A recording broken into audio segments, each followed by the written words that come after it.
بسم اللہ الرحمن الرحیم۔ السلام علیکم محترم ناظرین، سیر الکتاب میں لکھا ہے کہ شیخ الاسلام والمسلمین زہد الانبیاء سید السادات حضرت بابا فرید الدین مسعود بن شکر رحمۃ اللہ تعالیٰ علیہ کئی سال تک ریاضت اور محنت کرتے رہے۔ آپ پہاڑوں اور جنگلوں میں اللہ تعالیٰ کی عبادت میں مشغول رہتے۔ ایک دن آپ کو سخت پیاس لگی اور آپ ایک کنویں کے پاس جا پہنچے جہاں رسی اور ڈول نہیں تھا۔ بڑی مایوسی سے آپ کنویں کے پاس کھڑے ہو گئے اور اسی اثناء میں جنگل سے دو ہرن کنویں کے کنارے پر آ پہنچے۔ ان کے آتے ہی کنویں کے پانی کو جوش آیا اور وہ کنارے تک بڑھ گیا۔ دونوں ہرنوں نے پیٹ بھر کر پانی پیا، لیکن جب حضرت بابا صاحب نے پانی پینا چاہا تو فوراً پانی کنویں کی گہرائی میں چلا گیا۔ آپ کی حیرانگی کی انتہا نہ رہی۔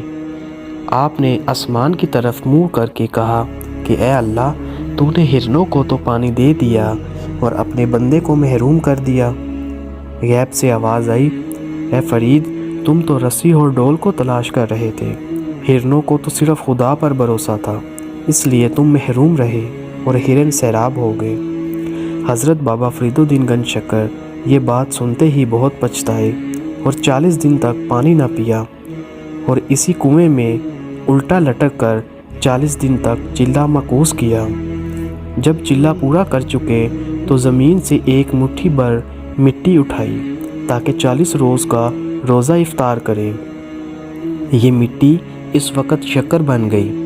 غیب سے آواز آئی، اے فرید، تمہارا چلہ قبول ہو گیا، ہم نے تمہیں برگزیدہ بنا لیا ہے اور شہر میں اولیاء کی جماعت میں ہم نے تمہیں گنج شکر بنا دیا۔ محترم ناظرین، ہمارے چینل مسند اولیاء کو سبسکرائب اور لائک کریں تاکہ اس طرح کی مزید خوبصورت ویڈیو آپ تک پہنچتی رہیں۔ اپنا بہت خیال رکھیے گا۔ اللہ حافظ۔